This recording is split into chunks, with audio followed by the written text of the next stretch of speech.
চমৎকার একটি গল্প শেয়ার করব আপনাদের সাথে। ফিতনার আধার থেকে হেদায়েতের আলো। আব্দুল্লাহ, এক মুসলিম তরুণ, নামাজ পড়ত, কোরআন জানত, কিন্তু সময়ের সঙ্গে সঙ্গে বদলে যেতে লাগল। ইসলামিক জ্ঞানগল্প সে ভুলতে লাগল। সোশ্যাল মিডিয়া, বন্ধু-বান্ধব, চোখের ফিতনা, প্রতিদিন কোনো না কোনো গুনাহে জড়িয়ে পড়ত। এটা শেষবার বললেও পরদিন আবার গুনাহ।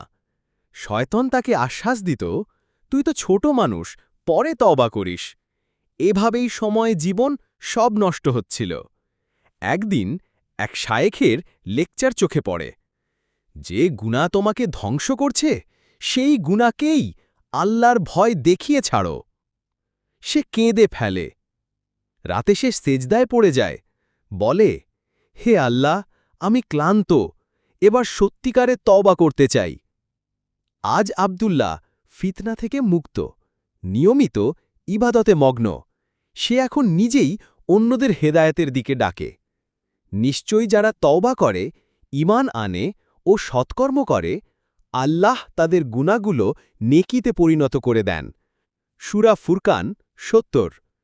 শিক্ষণীয়, তুমি যত গভীর গুনাহেই থাকো, আল্লাহর রহমত তোমার চেয়ে অনেক বড়। আজই ফিরে এসো।